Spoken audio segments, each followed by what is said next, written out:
Hello दोस्तों, good morning आप सभी लोगों को। मैं महेश कुमार फिर से आप लोगों के लिए एनसीईआरटी का चैप्टर 4 लेकर आया हूँ। इसमें जो भी टॉपिक है वो डिस्कशन कराएंगे। आप लोग ध्यान से देखिएगा और समझने का प्रयास कीजिएगा, ठीक है। हर एक टॉपिक को आप लोग कोशिश कीजिए बुक पढ़ने का। बुक पढ़िएगा तभी कुछ समझ में आएगा। अगर सोचिएगा कि सिर्फ वीडियो देखकर तो थोड़ा ठीक है, मतलब 80% कवर वाला ही, आप सोचिएगा 100% तो नहीं हो सकता। जब तक आप बुक नहीं पढ़िएगा, प्रयास नहीं कीजिएगा, तब तक थोड़ा मुश्किल है।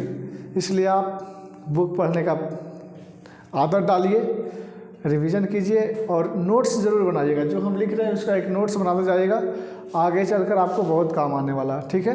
तो चलते हैं, देखते हैं इसमें जो चैप्टर है क्या बताती है किताबें और कब्रें। किताब मतलब जो बुक्स, जो इतिहास में पहले के लोग लिखे, वो बुक क्या बताती है। जो पहले के कब्र मतलब कह सकते हैं कि जहाँ लोगों को दफनाया जाता था, है ना, जो मुर्दों को दफनाया जाता था, गाड़ा जाता था, उसी के साक्ष्य से, हड्डियों वगैरह से जो मतलब साक्ष्य मिले, उस क्या मतलब हम मतलब सीख सकते हैं या क्या हमको सिखा सकता है, वो आज हम देखेंगे। तो सबसे पहले हम लोग को इसमें पढ़ना है तो वेद। क्या पढ़ना है? वेद पढ़ना। वेद का नाम सुनते ही लोगों के मन में अजीब अजीब से प्रश्न उठते हैं। किसी के बहुत सारे तो है जो इस पे भी आरोप लगाते हैं, लेकिन वेद कोई गलत चीज़ नहीं है। आप उसे पढ़िए, समझिए, उसके बाद आपको समझ में आएगा कि, है ना, वेद क्या है, आखिर वेद में क्या एक कितना रहस्य छुपा हुआ है। अगर देखा जाए तो सारा चीज़ वेद से ही शुरू हुआ है, ठीक है। तो वेद आप लोग को पता है कि 4 वेद, ठीक है। ऋग्वेद, सामवेद, यजुर्वेद और अथर्ववेद, है ना। ये 4 वेदों की रचना हुई थी, जिसमें सबसे प्राचीन वेद ऋग्वेद को माना जाता है और सबसे बाद का वेद या अंतिम वेद अथर्ववेद को माना जाता है, ठीक है। ऋग्वेद सबसे पुराना वेद है और इसमें मंत्रों का उच्चारण किया गया है ना। और एक चीज़ याद रखिएगा, ऋग्वेद को आप उच्चारण और श्रवण ही कर सकते हैं, पढ़ नहीं सकते, क्योंकि वो लिखा नहीं गया था बहुत पहले, है ना। लोग बस सुनाते थे और बहुत समय के बाद फिर लिखा गया उसको, ठीक है। तो ये देखेंगे हम लोग। उसके बाद देखिए सामवेद। सामवेद जो है वो संगीत से जुड़ा हुआ, ठीक है। जो संगीत है, आज हम लोग संगीत का इतना देख रहे हैं, वो संगीत को देखा जाए तो शुरू से वो सामवेद से ही शुरू होता है, ठीक है। सा रे गा मा, है ना, आप लोग तो जानते ही हैं। यजुर्वेद गद और पद का वेद, गद और पद वाला वेद कौन वेद है? यजुर्वेद। और जादू, टोना, वशीकरण, ये सब जो है, ये सब अथर्ववेद से रिलेटेड है। तो ये हम लोग वेद के बारे में समझें कि आखिर वेद क्या है, ठीक है। एक चर्चा भी किया गया बुक में विश्वामित्र और नदी का, ठीक है। तो उसमें विश्वामित्र जो है नदी पार करना चाहते हैं, जाते रहते हैं, तो वो नदी से प्रार्थना करते हैं कि हे देवियों, तुम हम यहाँ से मतलब ये नदी को पार करना चाहते हैं, तुम हमारा जो मतलब रथ पे जा रहे थे, तो बताए कि जो हमारा पहिया है, धुरी है, उससे नीचे ही पानी रखना, ऊपर न रखना, ताकि मेरा रथ डूब ना जाए। तो वो इस तरह से संवाद देखने के लिए मिलता है, ठीक है। आगे देखेंगे कि उस समय जो वेद काल चल रहा था, जब वेद लिखा, उस समय समाज कैसा था, ठीक है। हमारा समाज में आखिर क्या था। आप लोग देखिए, आप लोग के लिए बहुत मेहनत कर रहे हैं, तो ये सोचते हैं, आशा रखते हैं कि आप लोग लाइक कीजिए, शेयर कीजिए, है ना, सब्सक्राइब कीजिए और इस चैनल को बहुत आगे बढ़ाइए, ठीक है। आज देखिए हम 2 बजे उठकर, है ना, 2 बजे उठकर ये वीडियो बना रहे हैं। 2 बजे आज मतलब कि टाइम नहीं मिल पाया बनाने के लिए, तो 2 बजे रात में उठकर और पूरा नोट्स जो है तैयार किए और वीडियो बनाकर आप लोग के लिए डाल रहे हैं। तो ये सब थोड़ा सा, है ना, मेहनत तो करना ही है, हम भी कर रहे हैं और आप भी कीजिए, तभी तो सफल होंगे। तो देखिए समाज जो था वो दो वर्ग में ही बटा था। आज भी समाज दो वर्ग में है, अमीर और गरीब। उस समय भी अमीर भी रहते थे और गरीब भी होता था, ठीक है, अमीर भी और गरीब भी होता था। अमीर में शासक वर्ग, पुरोहित वर्ग, ये सब आता था। गरीब में जो मतलब कि शिल्पकार, मछुआरा वगैरह, ये सब जो भी होता था, ये सब आता था, ठीक है। इसमें कहा जाता है कि एक गरीब में एक दस्यु, दस्यु जो है, दस्यु दासों को कहा जाता था, दासों को दस्यु कहा जाता था, ठीक है। उस समय दास मतलब वही जो मतलब सब दिन के लिए किसी का गुलाम बन जाए, है ना, उसी को दास, वही दास के बारे में चर्चा हम लोग कर रहे हैं, ठीक है। तो यहाँ अमीर भी रहते थे और गरीब भी रहते थे, ठीक है, दोनों प्रकार के लोग होते थे। और उस समय आर्थिक स्थिति जो है थोड़ा डैमेज थी, क्योंकि आज तो उद्योग, व्यापार, कृषि, उस समय कृषि भी उतना ज़्यादा मात्रा में नहीं थी, क्योंकि कृषि भी जो उन्नत होती है वो जाकर उत्तर वैदिक काल में होती है, ठीक है। और उत्तर वैदिक काल लगभग लास्ट 1000 BC। जैसे देखिए वेद को जो है आप लोग दो भाग में बांट सकते हैं। एक है 1600 BC से लेकर 1000 BC तक हो गया ऋग्वेद, और 1000 BC से लेकर 600 BC तक हो गया उत्तर वैदिक। तो इसी उत्तर वैदिक में जो है लोहा का खोज होता है, जिस कारण से कृषि बढ़ता है ना। आगे देखेंगे हम लोग। तो ये समझ लिए कि समाज कैसा था, है ना। यहाँ स्त्रियों को बोलने का, करने का सारा चीज़ का मतलब छूट था, ये नहीं कि मतलब नहीं था। उसके बाद हम लोग जो है आर्थिक स्थिति को समझते हैं, ठीक है, कि इसका आर्थिक स्थिति कैसा था। तो आर्थिक स्थिति जो था वो मेन रूप से उन लोग का आर्थिक जो था वो पशुपालन पर निर्भर था, ठीक है। क्योंकि हम लोग देखे थे कि सिंधु घाटी सभ्यता में जब नगरीय सभ्यता समाप्त हो जाती है तो उन लोग वहाँ से उठकर और इधर पूर्व की ओर आते हैं, है ना, जो सिंधु नदी की तरफ से उठकर गंगा नदी की तरफ आते हैं और झोपड़ी बनाकर रहना शुरू करते हैं, ठीक है। तो सबसे पहले वहाँ पशुपालन ही करते हैं, पशुपालन से शुरुआत करते हैं, क्योंकि तुरंत डायरेक्ट कृषि के लिए मतलब ज़मीन तो उपजाऊ था ही इधर का, बशर्ते यहाँ से जानकारी लेना कि हाँ मतलब किस समय में क्या करें नहीं करें, है ना, किस समय में बोया जाना चाहिए, किस समय में फसल को काटा जाना चाहिए, सब जानकारी पहले ले लिया, उसके बाद कृषि किया गया। तो पशुपालन महत्वपूर्ण माना जाता है, ठीक है। ऋग्वेद में आप लोग जानते हैं, मतलब पढ़िएगा, जब बुक पढ़िएगा तो देखिएगा कि इसमें पशुपालन जो है वो सबसे ज़्यादा चलता था। उसके बाद कृषि था, लेकिन उतना मात्रा में नहीं जितना पशुपालन। और ये जो है आप लोग देखते हुए कि छोटी मोटी लड़ाइयाँ होती थी, युद्ध आजकल के जितना बड़ा युद्ध होता था उस समय का उतना बड़ा युद्ध उस समय तो नहीं होता था, लेकिन छोटी मोटी लड़ाइयाँ होती थी, है ना, क्योंकि कबीला में लोग रहते थे तो एक कबीला से दूसरे कबीला में लड़ाई होता था, ठीक है। पहले के लोग जो थे वो कबीला टाइप के रहते थे उस समय ऋग्वेदिक काल में। तो एक कबीला का दूसरे कबीला के साथ लड़ाई होता था, और लड़ाई होता था तो उसमें जो पशु जीता जाता था, है ना, गाय का बहुत महत्व दिया गया है वेद में, है ना। ऋग्वेद में गाय का बहुत महत्व दिया, गाय को जीत कर लाया जाता था, गाय के लिए लड़ाई होता था। तो उन लोग गाय को जीत कर लाते थे और वहाँ से कुछ अनाज भी लाते थे, और आदमी लोगों को भी मतलब बंदी बना कर लाते थे। तो जो बंदी बना कर लाते थे वो दास होता था, वही दास कहलाता था, है ना। वही क्या कहलाता था, दास, यानी ज़मीन भी जीतता था। उसमें जो लड़ाई होता था उसमें ज़मीन भी जीत लेता था, है ना, कब्जा कर लेता था, चारागाह, है ना, ताकि वहाँ गाय चर सके, है ना। तो चारागाह वगैरह ये सब जानवर जीतता था, आदमी को जीतता था, उससे क्या बनता था, ये बनता था दास, ठीक है। उसके बाद इससे आर्थिक स्थिति सुधरते गई, और जो लोहा का खोज होता है तो आगे जाकर कृषि जो है आगे हो जाता है, पशुपालन जो है थोड़ा सा पीछे हो जाता है, ठीक है। इसमें देखिएगा कि वेद में आपका 3 देवताओं का जिक्र किया गया है, इंद्र, अग्नि और सोम। तो इंद्र को युद्ध का देवता माना जाता है, अग्नि को आग का देवता बोला जाता है, और जो आपका सोम है वो एक पौधा होता है ना, एक पौधा है जिसकी पूजा होती थी।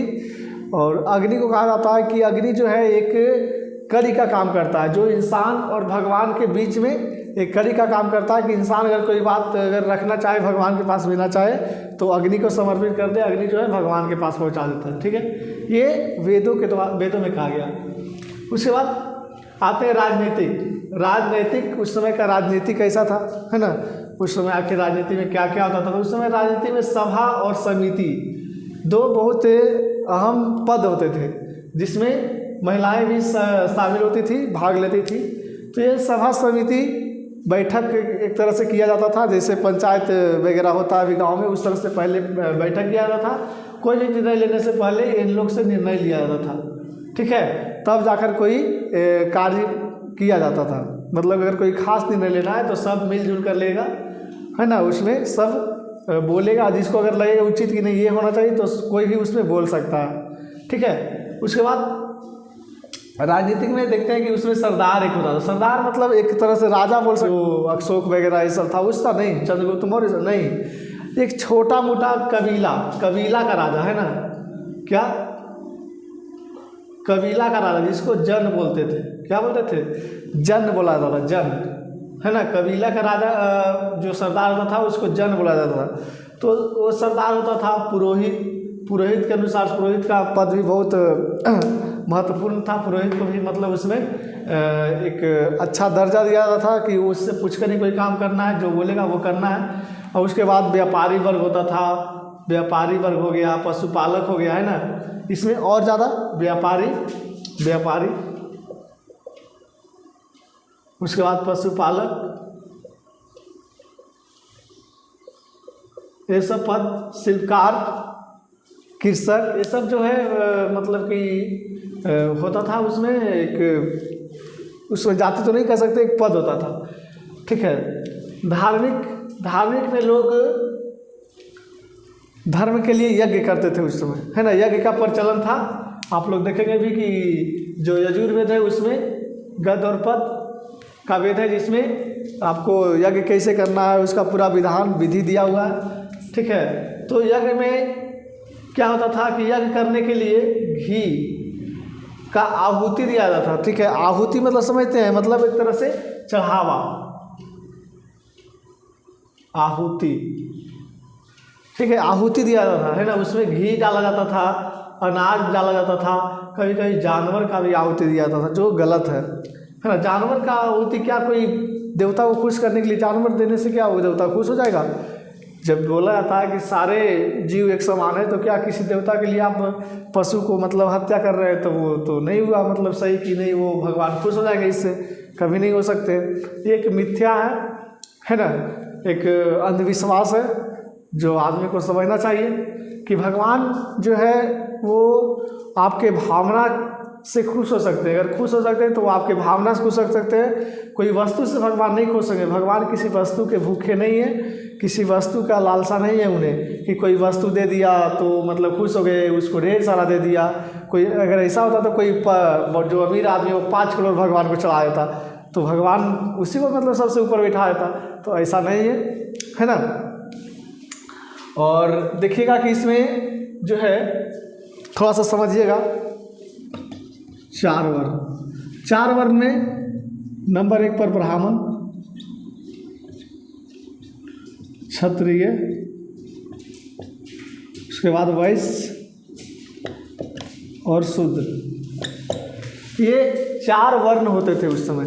तो ये 4 वर्ण जो होते थे, ये ऐसा नहीं था कि जो ब्राह्मण है वो ब्राह्मण मतलब उसका बेटा भी ब्राह्मण होगा, मतलब ऐसा कुछ नहीं था। उस समय जो प्रावधान बनाया गया था वो कर्म के अनुसार किया गया था, जन्म के अनुसार नहीं था। जो जैसा कर्म करेगा उसको वैसा पद मिलेगा, ठीक है। अगर हम पढ़ाने का काम कर रहे हैं, पढ़ने का काम कर रहे हैं, है ना, यज्ञ करवाने का काम कर रहे हैं तो हम ब्राह्मण हो गए। अगर हम युद्ध लड़ने का काम कर रहे हैं, लड़ाई करने का काम कर रहे हैं, रक्षा करने का काम कर रहे हैं तो हम क्षत्रिय हो गए। और अगर हम व्यापारिक रूप से कुछ काम कर रहे हैं, जैसे व्यापार करना एक तरह से, है ना, तो वो वैसे कहलाता था। व्यापारिक वर्ग, कृषक वर्ग, पशुपालक वर्ग, ये सब वैसे कहलाता था। और बाकी ये तीनों को जो सेवा करने वाला था वो शूद्र कहलाता था, ठीक है। और आप लोग को एक प्रमाण के लिए बता दें कि एक ही घर में देखा गया है कि 4 वर्ण के लोग थे। एक ही घर में ब्राह्मण भी है, क्षत्रिय भी है, वैश्य भी है और शूद्र भी है। इससे पता चलता है कि जिस समय प्राचीन वेद बना था उस समय उससे कुरीतियाँ नहीं थी। बाद में क्या किया लोग, उसमें समाहित कर दिया, ठीक है। तो जब भी कुछ नया बनता है तो बहुत सारी चीज़ उसमें जांच कर बारीकी से देखकर बनाया जाता है, ठीक है। लेकिन लोग देखिए जो बदनाम करना चाहते हैं वो उनको सिर्फ कमी दिखाई देती है ना। और अच्छाई छुप जाती है। तो आप कभी भी एक तरफ होकर कोई काम ना करें। जब भी कोई निर्णय ले तो दोनों पक्षों को लेकर चले, सही गलत, अच्छाई बुराई, है ना। ये अगर तालमेल अगर आप बनाना सीख गए तो आप जीवन को जीना अच्छी तरह से सीख जाएंगे। ठीक है, ये नहीं कि अगर सुख हो रहा है तो सुख में खूब हंसना है और दुख में खूब रोना है, तब तो आप ज़िंदगी जी लिए। आप सम्मान रहिए, है ना। जीवन अगर जीना है तो एकदम बिल्कुल बराबर बीच में रहना सीखिए। कहा जाता है कि भगवान बुद्ध बोले थे कि बिना के तार को इतना भी नहीं खींच दो कि उसका रस्सी ही टूट जाए। बिना के तार को इतना ज़्यादा नहीं खींच दो कि उसका धागा ही टूट जाए, और इतना ढीला भी नहीं छोड़ दो कि वो बज ही ना पाए। तो हम लोग को मध्यम मार्ग चुनकर चलना चाहिए जीवन में, है ना। और आपको अगर आप मध्यम मार्ग चुनकर चलते हैं तो आप विश्वास रखिए आपको कठिनाई बहुत कम होगी। पसान, महापसान, महा मतलब बड़ा, पसान मतलब पत्थर। तो जो बड़ा पत्थर होता है उसी को बोला जाता है महापसान। ठीक है, तो महापसान यानी बड़ा पत्थर। अब देखिए, जो महापसान का प्रयोग होता था उस समय, वो कब्रें बनाने के लिए किया जाता था, है ना। कब्रें बनाने के लिए प्रयोग किया जाता था। ठीक है, कब्रें बनाने की प्रथा लगभग 3000 साल पहले से शुरू है। 3000 साल पहले भी पहले से कब्र जो है बनता आ रहा है, लोग को दफनाया जा रहा है। ठीक है, और आप लोग पिछले क्लास में शायद पढ़ाई भी होंगे या छूट भी गया होगा, तो जान लीजिए कि सिंधु घाटी सभ्यता में दोनों प्रथा प्रचलित थी, दफनाने का भी और जलाने का भी, है ना। यहाँ देखिए, ये जो है उस समय 3000 साल पहले कहाँ दफनाया जाता था, कहाँ से ये साक्ष्य मिला है, तो दक्कन जो पठार आप जानते होंगे, दक्षिण भारत से और उत्तर पूर्वी भारत से, इन जगहों से जो है ये साक्ष्य मिले हैं, कब्रें, है ना। कब्र देखा गया है कि ये 3000 साल पहले यहाँ कब्रें थी। पहले, है ना, एक गड्ढा खोदा जाता है। एक गड्ढा खोद देने के बाद उसमें जो है पत्थर वगैरह ये सब से साइड से रख दिया जाता है, और उसमें जो है शव को रख कर और ऊपर से पत्थर से ढक दिया जाता है ना। और वहाँ गोल गोल टाइप का पत्थर जो है वो पत्थर को एक साइज में बनाकर, जैसे पत्थर बहुत बड़ा बड़ा चट्टान होता है उसको फोड़ कर या तोड़ कर छोटा छोटा साइज में बनाकर एक साइज से, है ना, और उस पर जो है शव के ऊपर रखा जाता है ताकि वो एक देखने में वो ठीक लगे। ठीक है, और दूसरा बात है इनाम गांव बहुत फेमस है, VVI लिख लीजिएगा, इससे क्वेश्चन पूछ सकते।